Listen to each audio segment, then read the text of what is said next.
পৃথিবী পৃথিবী সত্যি একটা অদ্ভুত মায়ার জায়গা।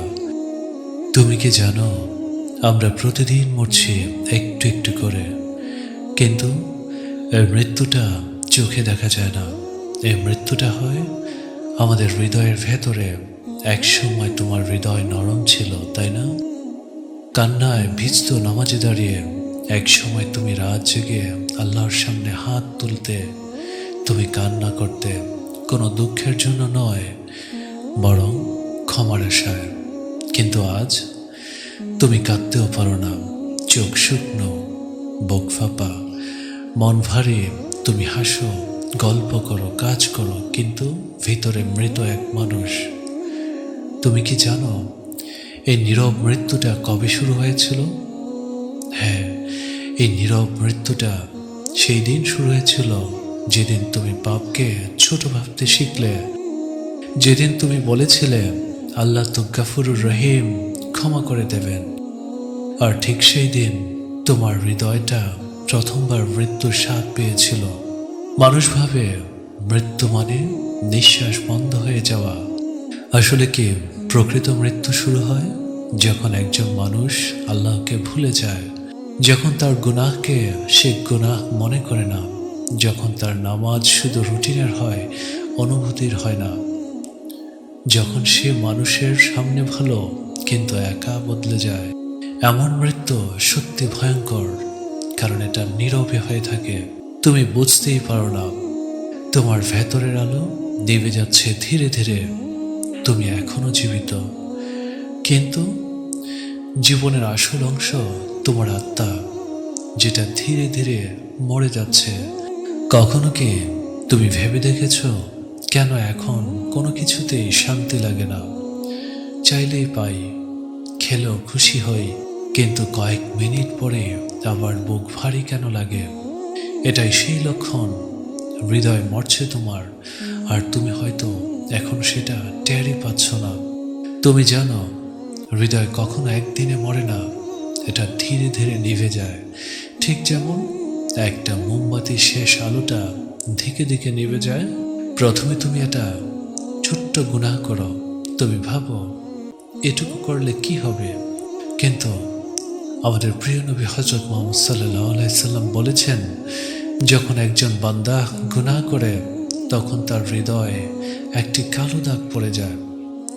এভাবেই শুরু হয় মৃত্যু, প্রথমে ছোট, তারপর অনেক বড়। একসময় সেই দাগগুলো এমন ঘন হয়ে যায় যে আলো, নূর, শান্তি সব ঢেকে যায় অন্ধকারে। তুমি তখনও নামাজ পড়ো, কিন্তু নামাজে মন বসে না। তুমি কোরআন খোলো, কিন্তু শব্দগুলো কানে ঢুকে না। তুমি দোয়া করো, কিন্তু মনে হয় আল্লাহ শুনছেনই না। কিন্তু আসলে আল্লাহ তাআলা কি সব কিছু জানেন না?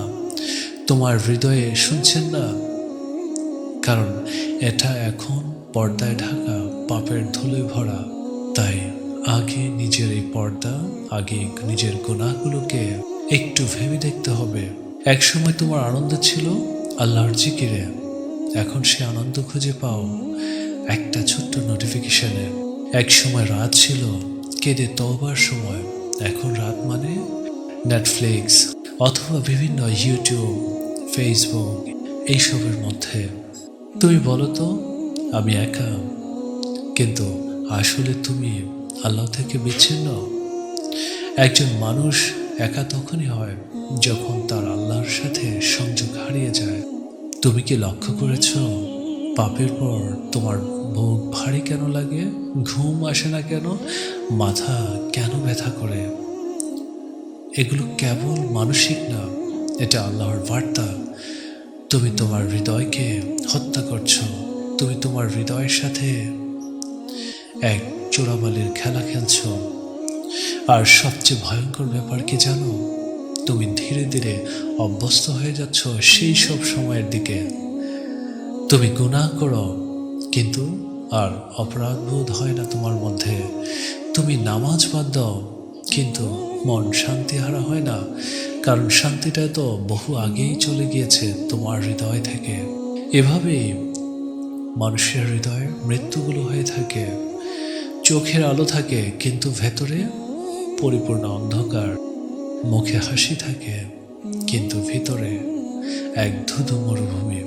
তুমি হয়তো এখনো বুঝতেই পারছো না, কিন্তু একদিন একা রাতে বসে হঠাৎ মনে হবে আমি আর আগের মতো নেই। সেই অনুভূতিটাই আসলে হৃদয়ের শেষ নিঃশ্বাস। একবার ভাবো, তুমি আল্লাহকে ভুলে যাওনি, কিন্তু হঠাৎ করে তুমি আল্লাহকে হারিয়েছ ধীরে ধীরে, প্রতিদিন একটু একটু করে। যেভাবে মরার কথা বলা হয়, আমরা প্রতিদিন মরছি একটু একটু করে। সেটা শুধু শরীরের মৃত্যু নয়, এটা এক আত্মার মৃত্যুবরণ। তুমি কি জানো, মৃত হৃদয় আবার জীবিত হতে পারে? আল্লাহ বলেন, তারা কি সেই ব্যক্তির মতো নয় যিনি মৃত ছিলেন? আমি তার জীবন দান করলাম এবং তাকে এমন আলো দিলাম যার সাহায্যে সে মানুষের মাঝে চলে। অর্থাৎ তুমি যতই ভিতরে মরে যাও না কেন, আল্লাহর এক লাভবাহিক বললেই জীবন ফিরে আসে। কখনো হয়তো তুমি নামাজে দাঁড়িয়েছ, তোমার চোখ শুকনো, মন ব্যস্ত, কিন্তু হঠাৎ এক আয়াত তোমাকে থামিয়ে দিয়েছে। তুমি বুঝতে পারোনি কেন বুক ভারী হয়ে গেল, কেন গলা আটকে গেল। ওটা ছিল না শুধু অনুভূতি, ওটা ছিল আল্লাহর দরজা তোমার হৃদয়ে প্রথম করা নেড়ে ফেলা।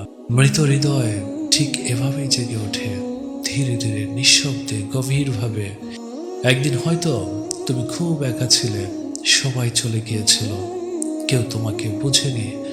তুমি কেঁদেছিলে রাত ভর, চোখের পানি শুকিয়ে গিয়েছে। ঠিক তখনই আল্লাহ তোমার কানে একটা কথা ফিসফিস করে দেন, আমি এখনো তোমার সাথে আছি। আর তখনই তুমি বুঝে ফেলো, তুমি আসলে একা নও, তুমি শুধু ফিরে আসার পথ হারিয়ে ফেলেছিলে। তোমার ভেতরের মৃত হৃদয় তখন আবার ধুপধুপ করতে শুরু করেছে। তুমি আবার কোরআন খোলো, আর এইবার শব্দগুলো শুধু পড়া নয়, তারা তোমার মুখের ভেতরে বাজে। প্রতিটি আয়াত যেন তোমার জন্যই নাজিল হয়েছে। দেখবে তখন প্রাণ খুলে তুমি সব কিছু পড়তেও পারবে, তোমার নিজের কাছে ভালো লাগবে। রাত যত গভীর হয়, আল্লাহর কাছে ফিরে আসার দরজা তত বড় হয়। রাতের নীরবতা, সেই তাসবির শব্দ, সেই একাকী কান্না, এগুলো মৃত হৃদয়ের পুনর্জন্মের চিহ্ন। তুমি ভাবছ তুমি শেষ হয়ে গিয়েছ, কিন্তু আল্লাহর কাছে তুমি কেবলই শুরু। তুমি যত কেঁদেছ, তুমি যত ভুল করেছ, তুমি যত দূরে চলে গিয়েছ, সবই ছিল আল্লাহর পরিকল্পনা। যেন একদিন তুমি ক্লান্ত হয়ে আবার তার কাছে ফিরে আসো। তুমি যখন প্রথমবার আবার তওবা করো, সেই মুহূর্তে আসমানে উদযাপন হয়, ফেরেশতারা হাসে। আল্লাহ বলেন, দেখো আমার বান্দা ফিরে এসেছে। তোমার কান্না তখন দুর্বলতা নয়, বরং সেটাই তোমার আত্মার পুনর্জন্ম।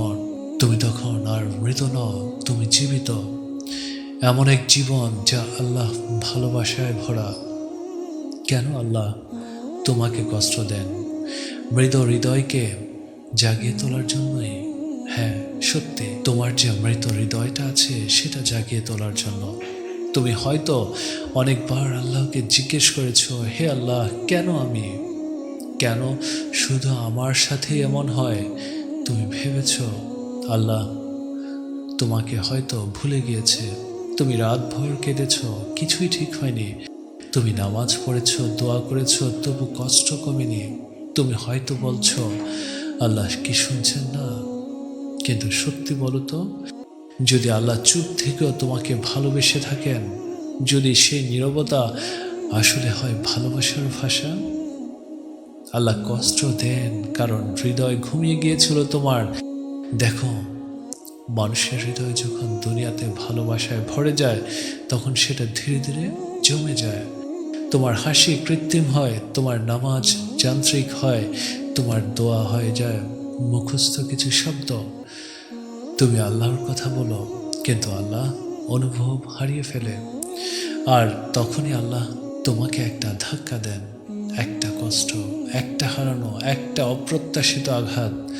তুমি তখন ভেঙে পড়ো, তোমার ভিতরটা কাঁপে। তুমি বুঝতে পারো তুমি কিছুই না। এটাই সেই মুহূর্ত যেখান থেকে তোমার পুনর্জন্ম শুরু হয়। আল্লাহ যখন কাঁদান তখনই আসলে ভালোবাসেন। তুমি হয়তো ভাবো কষ্ট মানেই শান্তি, কিন্তু কষ্ট আসলে একটা ডাক ফিরে আসা। যখন তুমি কেঁদে পড়ো আর কেউ বুঝে না, তখন আল্লাহ বলেন আমি আছি। যখন সবাই চলে যায় তখন আল্লাহ বলেন আমি তো কখনোই যাইনি। তুমি কাঁদছো, ভেঙে গেছো, কিন্তু জানো এই কান্না আল্লাহর কাছে শোনার চেয়েও দামি। আমাদের প্রিয় নবী হজরত মুহাম্মদ সাল্লাল্লাহু আলাইহি সাল্লাম বলেছেন, যে মানুষ আল্লাহর ভয়ে কাঁদে তার চোখের পানি দিয়ে জাহান্নামের আগুন হারাম হয়ে যায়। তুমি ভাবো এই কান্না দুর্বলতার, কিন্তু আল্লাহর কাছে এই কান্নায় তোমার শক্তি। তুমি যখন রাতে সিজদায় পড়ে বলো হে আল্লাহ আমি আর পারছি না, তখন আল্লাহ বলেন তুমি এখনই পারবে, কারণ এখন তুমি আমার। কষ্ট তোমাকে পরিষ্কার করে, যেভাবে আগুন সোনাকে বিশুদ্ধ করে ঠিক তেমনি কষ্ট তোমার আত্মাকে পরিষ্কার করে। তুমি হয়তো অনেক দিন নামাজ মন দিতে পারোনি, কিন্তু যখন জীবনে ঝড় এলো তখন তোমার চোখে পানি এলো। তুমি তওবা করলে, দোয়া করলে, আর তখনই আল্লাহ বলেন এই তো, এটাই তো আমি চেয়েছিলাম। তোমার কষ্ট আসলে একটা আয়না, ওটা তোমাকে দেখায় তুমি কতটা দুর্বল, কিন্তু একই সঙ্গে দেখায় তুমি কতটা প্রয়োজন আল্লাহর। আল্লাহ তোমার ভাঙা হৃদয় পছন্দ করেন। আল্লাহ গর্ব করে সে বান্দার উপর যে ভেঙে পড়েও আল্লাহর দিকে ফিরে আসে। তুমি হয়তো হারিয়েছ কাউকে, কোনো স্বপ্ন ভেঙে গিয়েছে, কিন্তু মনে রেখো আল্লাহ কখনো কোনো কিছু কেড়ে নেন না তোমাকে কষ্ট দিতে, বরং তোমার হৃদয় থেকে মায়া সরিয়ে দেন যেন তুমি তাকেই ভালোবাসতে শেখো। তুমি আল্লাহকে বলেছিলে আমাকে তোমার কাছাকাছি করো, আর আল্লাহ তোমাকে একটা পরীক্ষা নিলেন যাতে তোমার হৃদয় অন্য সব ভালোবাসা থেকে খালি হয়ে শুধু তাঁর দিকে ঝুঁকে পড়ে। কষ্ট না এলে তুমি হয়তো কখনো নামাজে কাঁদতে না। সেই রাতে তুমি কেঁদেছিলে কারণ কেউ তোমাকে কষ্ট দিয়েছিল, কিন্তু যদি সে কষ্ট না আসতো তুমি হয়তো কখনো আল্লাহকে ডাকতে না। তুমি যখন বলেছিলে আমি একা, আর তখন আকাশ থেকে এক ফেরেশতা বলেছিল না তুমি একা নও, আল্লাহ তোমার সঙ্গে আছেন। তাই কখনো আল্লাহর উপর ভরসা হারাবে না। আল্লাহ যেন আমাদের প্রত্যেকটা মানুষকে আল্লাহ তাআলার উপর ঈমান এবং দৃঢ় বিশ্বাস স্থাপন করা তৌফিক দান করেন, এবং মৃত্যুবরণ করার আগে প্রত্যেকটা মানুষকে মুমিন বান্দা হিসেবে কবুল করে নেন। আমিন আমিন।